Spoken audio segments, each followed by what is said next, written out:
Welcome to Soveryn Podcast, the voice of independent Luxembourg. All right, so this is Paul Connery, host of Soveryn Podcast, where we discuss the highs and lows of startup culture, being independent, and building a brand. If you're a decision maker at any level in the value chain, we want to hear from you. Failure, middling success, runaway success, whatever your situation is, if you're independent, if you've got skin in the game, if you're making choices and decisions, we would like to meet you and hear from you. Today in studio, we have a good friend of the podcast and a friend of ours in the co-working where we work. Her name is Clara or Daniela. Welcome. Thank you. Thank you very much for the invitation. It's Absolutely. a pleasure to be here because the topic is really very close to my heart. So I'm happy for the invitation. Thank you. Wonderful. So maybe for our audience who don't yet know you, we've given your name. So for you, it's a little bit different because you wear so many hats, but what is your current position? So currently I'm really taking care of Languages.lu. Actually, the company is Group Moraru SRL. So I have different activities, including the managing of the language school, which is called Languages.lu. But then we also have translations, and we use for that specific activity Translations.lu, and we have some other activities, but all related to languages like voiceover and some other, but everything around languages. So it's one-stop shop for languages, language resources, to learn Luxembourgish, for example. You know a little bit about that as well, I know. Yeah. Yeah. Very good. And when was this company founded? What year? Yeah, actually I started in 2003. I started a company in the UK because, believe it or not, it was very difficult to do it in Luxembourg. We didn't have at that time so many possibilities as expats or I'm no longer expat, but at that time I was. And so I had to actually set it up in the UK, and then in 2004 to open a branch in Luxembourg. It was much easier that way. And in 2009, actually, I decided to create a 100% Luxembourgish company because of most of my activities actually taking place in Luxembourg. So I didn't want to keep the company in the UK and Luxembourg. So so it depends. The brand itself, Languages.lu, I'm using it since 2004. Okay. It's almost 20 years. As far as sector goes, I think you wear, I wouldn't say several hats, but I think outside of broader communications, what sector are you in with the Languages.lu? I would say it's education. Education, training, lifelong learning, everything, in that aspect. Because of course, teaching languages is not just about words. It's also about skills. It's about communication. It's about getting your message better as a business person. When you try to improve your Spanish or your Luxembourgish, of course you do it because you want to communicate better with your clients, with your friends or colleagues. So it's much more than just language teaching. It's training and lifelong learning, I would say. Nice. And I think today we have a larger topic of discussion, which I think we'll get to in part 2, but we had discussed it. Maybe you could discuss it from the two parts. First is the fact that you are currently working in politics and you have an ongoing platform where you're demystifying politics. Maybe we could also address what will be the topic with demystifying entrepreneurship. I think that's a great topic. Actually, it makes me think even about let's demystify Luxembourgish, because it's also something that people are much afraid of, and I'm really also trying to demystify that and to. Do you mean the country or the language? No, the language. Wow. Luxembourgish, yeah. Is that something that you get in your language school? Is that people are needing to address Luxembourgish? Yes, it's really a topic that is becoming more and more of interest, because now also the country is putting more emphasis on promoting the language, which wasn't the case 20 years ago when I came to Luxembourg. More than 20 years. But now we see that there is this trend of really supporting the language, even though it's not yet very coherent in terms of expectations from the government and what is being done actually on the field, like visibility given to the language. I would say that they are lacking actions in that specific field, like giving more visibility to the language in public spaces. But yeah, so more and more people are interested to learn this language, but they don't know how to start. They don't know how to practice it afterwards. And so I started to actually in 2004 I started with the first online Luxembourgish course, and that's really funny when you think, because I had to come from a different country and do something for the local language, because they didn't do it before. It was actually more than 12 years later that the city of Luxembourg did something online for Luxembourgish learning. Wow. You would think, how is it possible, that they wouldn't really use the possibilities that they have in their hands to improve the promotion of the language, to improve the platforms that are available online or offline. Because also offline, if you look at the Luxembourgish opportunities to practice, it's actually, you only have one Café des Langues. It's like this bubble coffees where you can you can practice languages, but there is only one per month. And it's also like in the city of Luxembourg, it's in Domel d'Ange.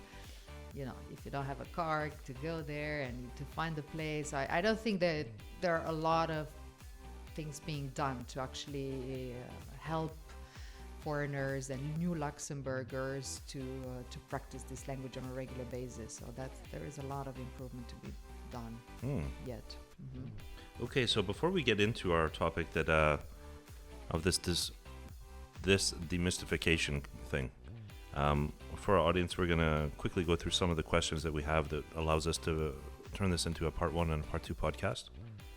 So first, maybe tell us a little bit about your activity. What is the pain point that Languages.lu is solving? Like, what is it that you addressed in the market, and what do you address ongoing? I know you have many platforms. You have children's books. You have all kinds of things. You have a brochure. But what do you think, what are you bringing? Yes, that's a good question. I think all the different actors who are active in this field had to make a decision, a strategic decision. Okay, what kind of market do you want to serve? What kind of public do you want to serve? And we made the decision to focus on companies rather than group courses for the wider public. And we also had until last year, so almost 20 years, we've been focusing on children. Children, and we offer children camps, so we are quite known for that particular activity, because it was being done through fun and entertaining activities like painting, playing a lot of games, because that's the best way actually to learn a language. Sure. When you're having fun. And we try to do the same also with adults in companies. So these are busy people, you have to catch their attention, you have to motivate them, to encourage them to practice, and you have to do it using materials which are related to their work, or something that helps them, that makes them feel that they are making progress, that they, that it's bringing something to their life, that could be improving their business life, their relationship with colleagues, or possibilities to get more clients abroad, or yeah. So this is a little bit what we try, using a lot of materials, authentic materials from the companies, because that's the best way to really connect the learning to your context, to your learning context. Okay, so you're solving, the languages for B2B. Yes, that's our focus currently. Yes. Where do you see some growth in your industry? I find that question interesting, because when I reflect back on my own journey as an independent, it isn't always immediately apparent where there's growth. Or if I'm not participating in growth, I often have to think, why not? Because there's usually some form of growth going on. And often it means that I have to change, I have to, pivot. If there's growth to be found in your sector right now, where would it be, and how would you be a part of it? Well, I think the growth is definitely happening in the online learning and teaching, because they are still not, for example, if you just if we go back to Luxembourgish, there are still not enough platforms to learn Luxembourgish online. So we were the first in 2004, but then in 2017, for example, we came up with a mobile application to learn Luxembourgish, 365 days to learn Luxembourgish, covering the first level, A1. So we always consider that it's one year per level. And in that aspect, if you look at the market, is still underdeveloped. And still a lot of people who are looking for tools, for platforms, or whatever they can use to learn Luxembourgish. I'm just giving this example because it's it makes sense. Because we are in Luxembourg, so of course this is with all the people who need a Sprachentest, etc. It would make sense if you could just do it on a platform.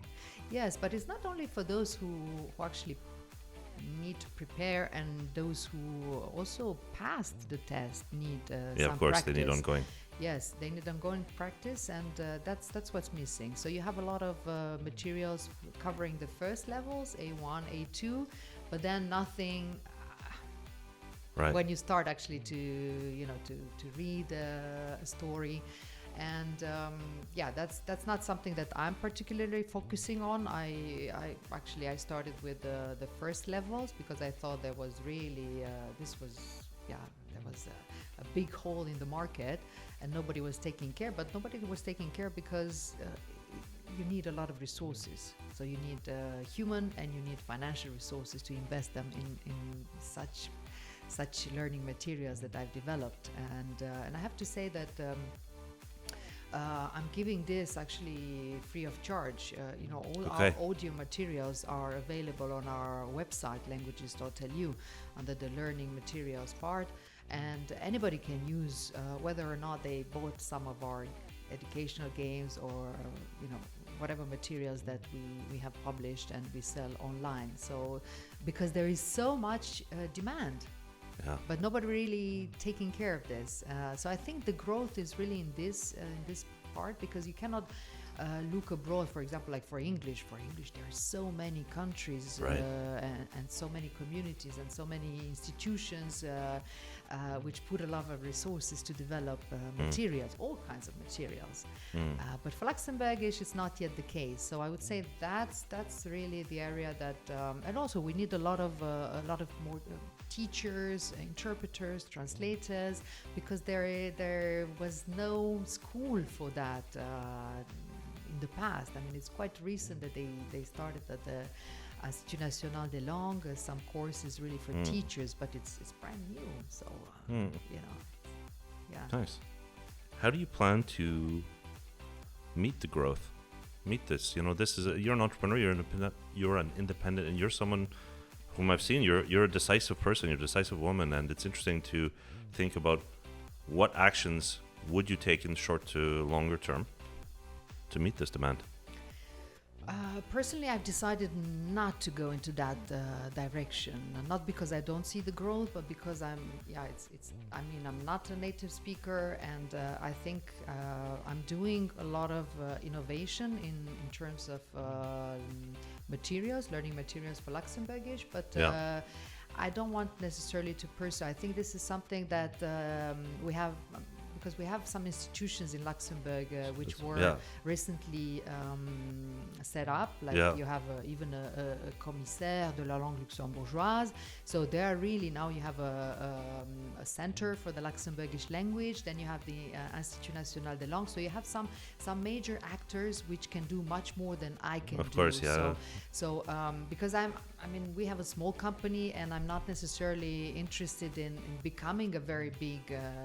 I like that we are small and that we have a small group of clients that we serve, but we serve well and we give everything to them. So I don't want to grow into a 200 people company. That's really not part of my strategy. So my strategy is to remain small, a human size where I can personally know my clients and I can interact and I can be always available for them. And at the same time, develop materials like the one I've developed last year and published last year. It's an educational game which was particularly focused on practicing Luxembourgish, but with a twist to allow you to get to know more about the Luxembourgish culture through women, through inspiring women. Okay. So this is something that I've been working for a few months, and I was able to publish last year for the International Women's Day. And it allows you really to discover amazing women from Luxembourg, and in the same time to practice the language. Okay. Yeah. Now, before we get to our second part of the discussion where we discuss demystification, how about you as a person, Clara? Can you give us a few sound bites about who you are? Like, what keeps you motivated?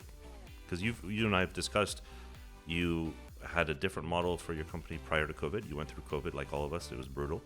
You come post-COVID, you have I think a leaner, more agile structure. How do you stay motivated?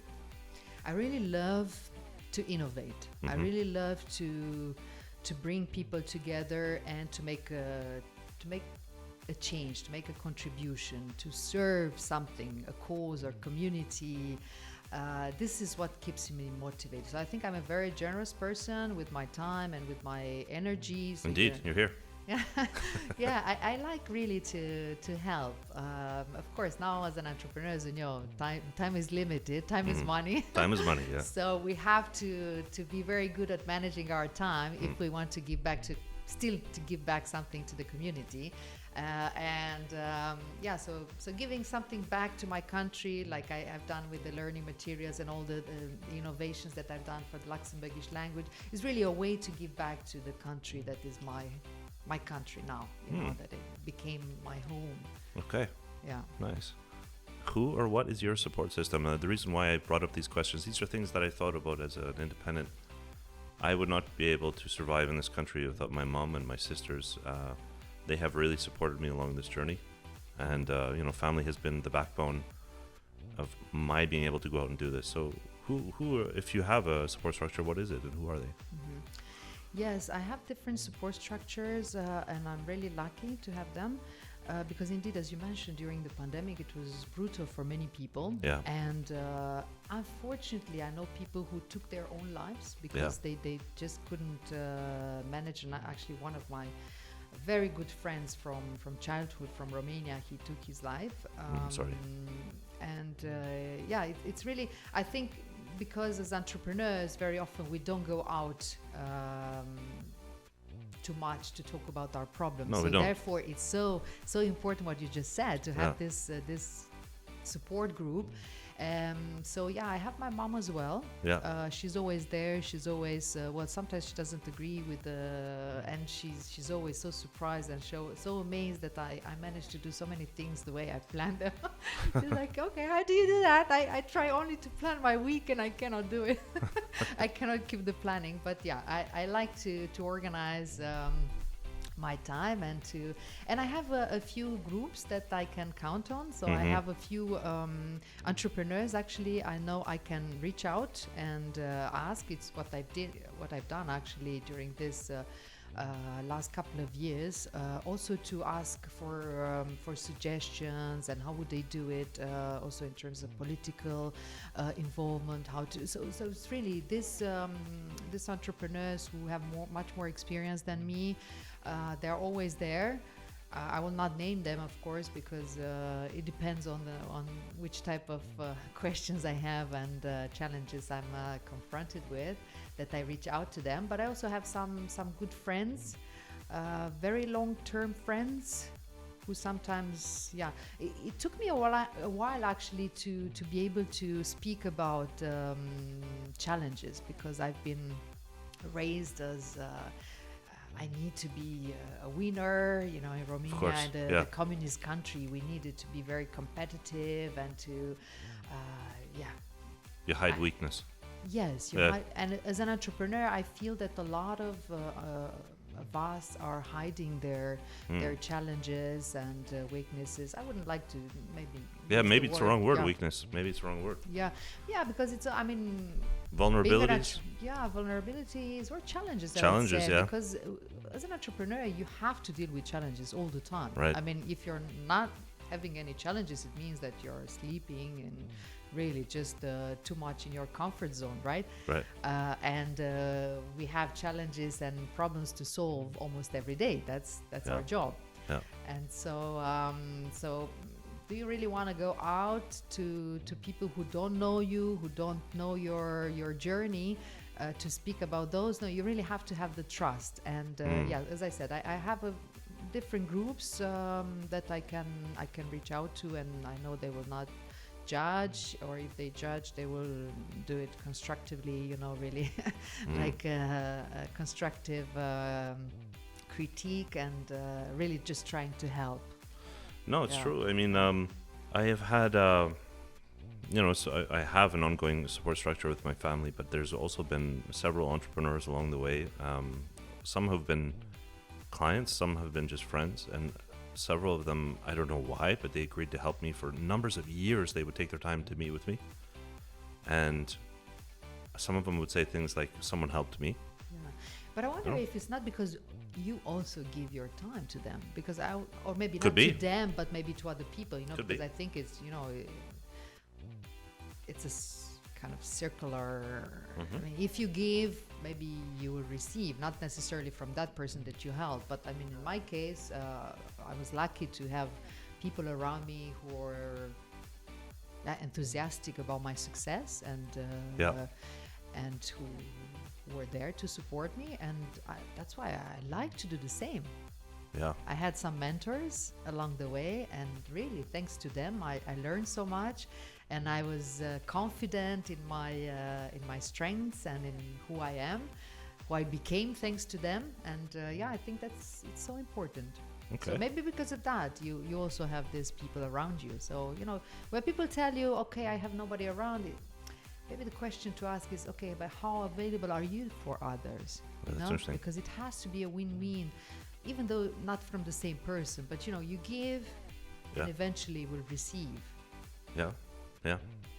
So generosity, I think it's, if you are generous, it's very unlikely not to be surrounded by people who also want your well. Well, I like your view. It's your vision. It's I think it's I don't know how to say it. I think it's both constructive and it's positive. Makes sense. Okay, so one of the last simple sort of questions. Let's say two things. One would be, how does Luxembourg fit into your story? I think partly you've already explained that it's Languages.lu, and also coming part of an agency from a branch rather from the UK. But what, to me, it's pretty. When I was learning the language and trying to become a citizen, I was trying to find reasons by which I would be inspired to learn the language, because it's a tough job, you know. And I was already working, and I had to do it at night, etc. And I realized I've always been interested in reading newspaper reports from different centuries where the English was not standardized, and you'd have these weird spellings, like you'd see in Shakespeare to all the way up to the American Civil War. You see these really strange words. Yeah. And I guess I was sort of interested in the fact that this country is standardizing a language in real time. And I found that interesting. I said, okay, well, it's interesting to see a language come to life. How does Luxembourg, play a part in your story? Yes, I would say that Luxembourg really gave me a lot. And Luxembourg gave me, first of all, the opportunity to study. So I came here when I was doing my master degree, actually. I came for 3 months to do my master degree, which was in quality management, but applied to cultural projects. So I had a few scholarships.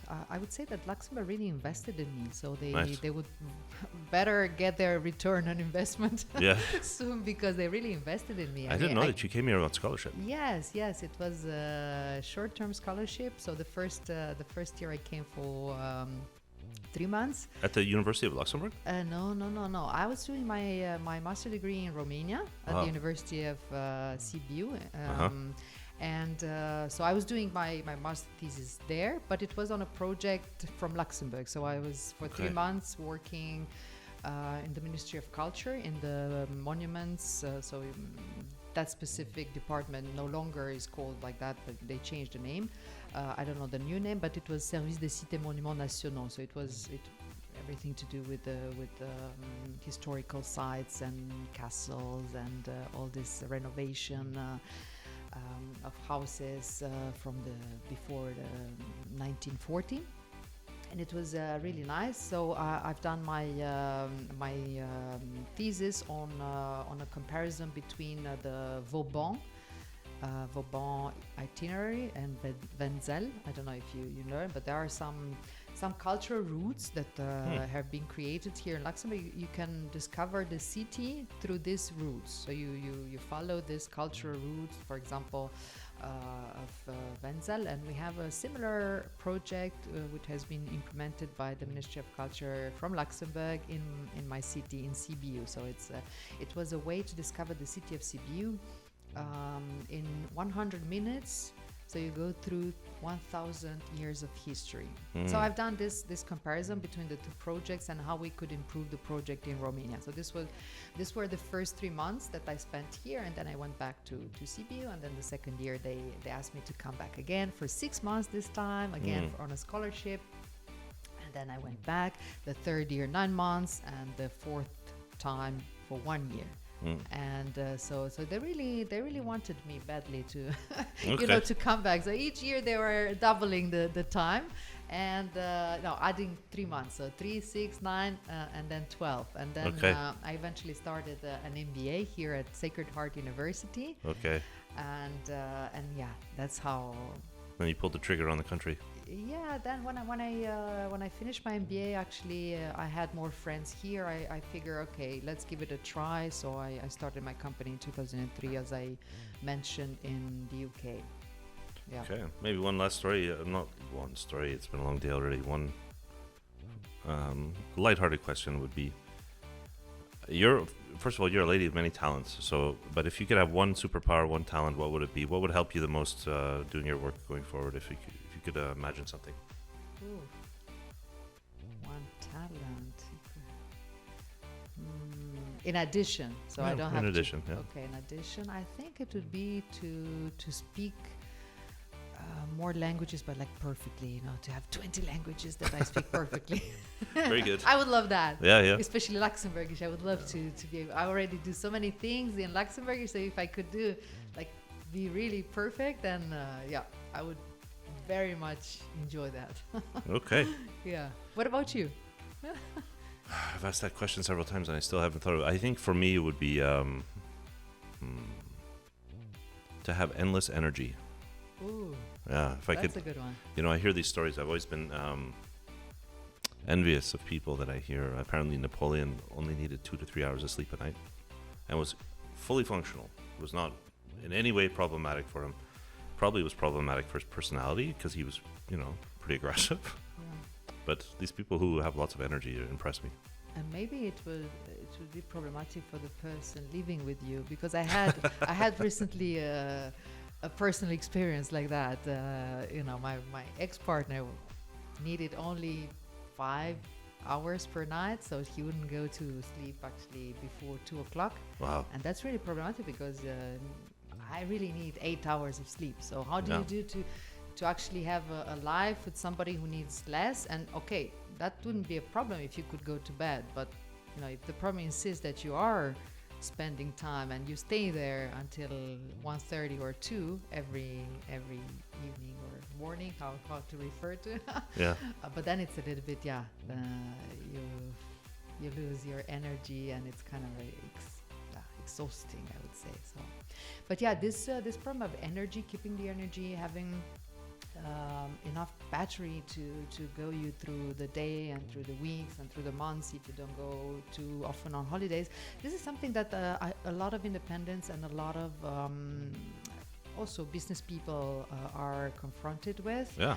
And I remember the first couple of years when I had my company, I would work like crazy until 2-3 a.m. Yeah. I would even ask myself, okay, what's the point of going? It's 3 a.m. What's the point of going home? Right. If I'm coming back anyway at 8 or 9, so maybe I should just install a bed.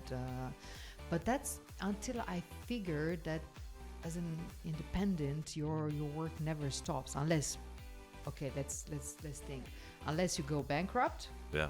Unless you die. Or you sell. Or. Yeah, I think, maybe there is a third, but I don't know right now. But anyway, so unless these things happen, your work never stops. So you have to really be able to say, okay, now is the moment. I need to have a break. I need to recharge my batteries before actually your batteries, how do you say, flat.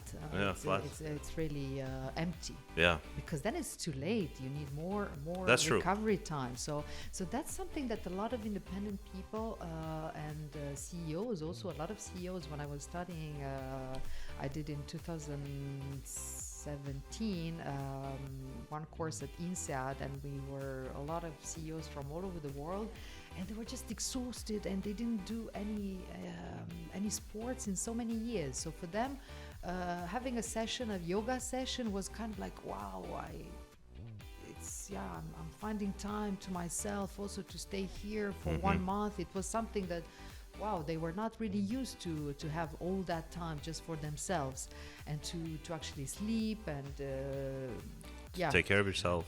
Yeah.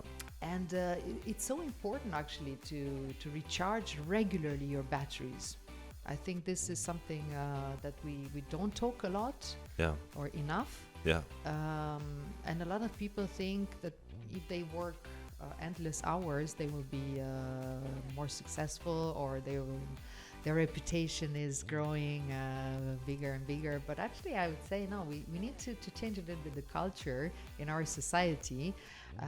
We don't have to work 16 or 18 hours per day to be successful. It's just a matter of, okay, I plan what I'm able to do, and then I take the time also to leave, because life is too short. And as I can see, my friends who are no longer here after the COVID period, because they just worked too much and they couldn't keep up with the pressure.